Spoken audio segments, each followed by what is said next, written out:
म्हणजे IDFC first बँकेचे shares आज उघडले तेव्हा समजलं की हे शेअर्स तब्बल 10% घसरलेत. प्रति शेअर 75.16 वर आलेत. ऑक्टोबर 2025 नंतर सगळ्यात जास्त लोअर सर्किट आज या शेअर्स मध्ये बघायला मिळालं.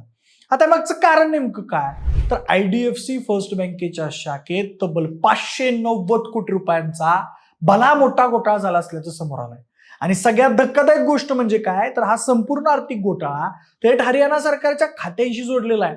मग हा घोटाळा नेमका कसा झाला, कुणी केला आणि कशा प्रकारे हा उघडकीस आला, सगळंच जाणून घेऊयात या व्हिडिओच्या माध्यमातून. नमस्कार, मी प्रथमेश आणि तुम्ही पाहताय विशेष भारी. म्हणजे IDFC फर्स्ट बँकेच्या तब्बल 590 कोटींच्या घोटाळ्याच्या बातमीने एकच खळबळ उडालेली दिसतीये.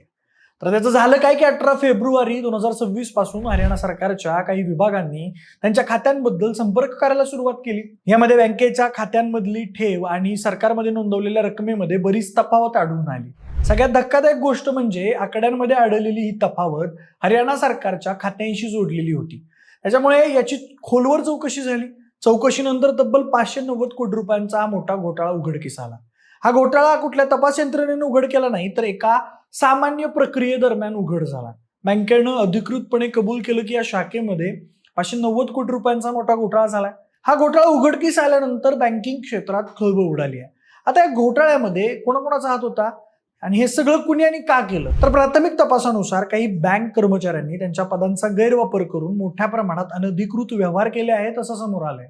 या मोठ्या आर्थिक फसवणुकीच्या घोटाळ्यानंतर बँक प्रशासन आता अलर्ट झालंय. घोटाळ्याची माहिती मिळताच IDFC फर्स्ट बँकेचे व्यवस्थापन लगेच ऍक्शन मोडवर आलं.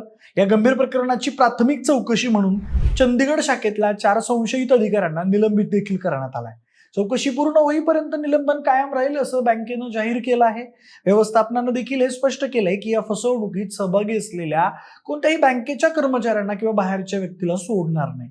लागू कायद्यानुसार त्यांच्या विरुद्ध कठोर शिस्तभंगाची, दिवाणी आणि फौजदारी कारवाई केली जाईल. तसंच पोलीस प्रशासनाकडे या घोटाळ्याची औपचारिक तक्रार देखील करण्यात आली आहे. म्हणजे जेव्हा हरियाणा सरकारशी संबंधित काही संस्थांनी चंदीगडमधल्या बँकेच्या शाखेची संपर्क केला, त्यावेळेला त्यांचं उद्दिष्ट एवढंच होतं की त्यांचं अधिकृत खातं आहे ते बंद करायचं आणि जी रक्कम त्यांच्या खात्यामध्ये ती दुसऱ्या बँकेमध्ये त्यांना ट्रान्सफर करायची होती. एवढी साधी प्रक्रिया होती. मात्र ही प्रोसेस जशी पुढे सरकत गेली त्यावेळेला यामध्ये बरीच तफावत दिसून आली. सरकारने या संस्थांसाठी नोंदवलेली जी रक्कम आहे आणि बँकेच्या प्रणालीमध्ये प्रत्यक्षात जी शिल्लक रक्कम आहे, हे आकडे वेगवेगळे दिसले.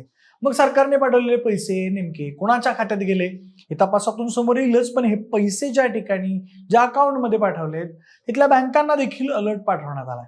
पुढचं ट्रान्सफर थांबवण्यासाठी या संशयास्पद खात्यांमधल्या शिल्लक रकमा ताब्यात घेण्याची विनंती बँकेने केली आहे. सोबतच बँकेला असा संशय आहे की या फसवणुकीमध्ये बँक कर्मचाऱ्यांसोबतच काही बाहेरच्या व्यक्ती किंवा संस्था देखील सामील असू शकतात. बँकेने RBIला याची माहिती दिली आहे आणि पोलिसात तक्रार देखील दाखल केली आहे. बँकेने स्पष्ट केलंय की तपास यंत्रणांना पूर्ण सहकार्य केलं जाईल, जेणेकरून या फसवणुकीची योग्य चौकशी होऊ शकेल. बँकेचं म्हणणं आहे की या नुकसानीचं योग्य व्हॅल्युएशन तेव्हाच होईल जेव्हा तपासणी आणि वसुलीची प्रक्रिया पूर्ण होईल. स्टॉक एक्सचेंजला दिलेल्या निवेदनात बँकेनं म्हटलंय की या फसवणुकीत सहभागी असलेल्या कर्मचाऱ्यांवर आणि बाहेरच्या लोकांवर कडक शिस्तभंगाची कारवाई केली जाईल. बँकेने स्पष्ट केलंय की ही फसवणूक चंदीगड शाखेतल्या हरियाणा सरकारशी जोडलेल्या काही विशिष्ट खात्यापुरतीच मर्यादित आहे आणि त्याचा इतर बँक ग्राहकांवर परिणाम होणार नाही. या बँकेचे CEO V वैद्यनाथन यांनी हा सगळा प्रकार डिजिटल नसून एक प्रत्यक्ष स्वरूपातला घोटाळा असं म्हटलंय, ज्यामध्ये बनावट चेक आणि हाताने दिलेल्या डेबिट सूचनांचा वापर करण्यात आलाय. हा बँकिंग क्षेत्रात कदाचित सगळ्यात जुना प्रकारच्या फसवणुकीचा प्रकार आहे. यामध्ये कर्मचाऱ्यांच्या संगणमताचा स्पष्टपणे सहभाग आहे असं वैद्यनाथन यांनी सांगितलं आहे. तसेच बँक सध्या मूलभूतदृष्ट्या मजबूत स्थितीत आहे. आम्ही या प्रकरणाच्या मुळापर्यंत जाऊ आणि कुणालाही सोडणार नाही असं वैद्यनाथन यांनी नमूद केलं. या प्रकरणाची स्वतंत्र फॉरेन्सिक तपासणी करण्यासाठी KPMGची नियुक्ती देखील करण्यात आली आहे. पण मंडळी, चंदीगड शाखेतल्या IDFC फर्स्ट बँकेच्या सगळ्या 590 कोटी रुपयांच्या गैरव्यवहारानंतर आज सोमवारी IDFC फर्स्ट बँक लिमिटेडचे शेअर्स मात्र 10% घसरले. 10% शेअर्स घसरून प्रति शेअर 75.16 रुपयांवर आले आहेत आणि ऑक्टोबर 2025 नंतरचा सगळ्यात मोठा नीचांक हा मानला जातोय. त्यामुळं IDFC फर्स्ट बँकेचे एकूण बाजार भांडवल 64,674.52 कोटी रुपयांवर घसरलंय.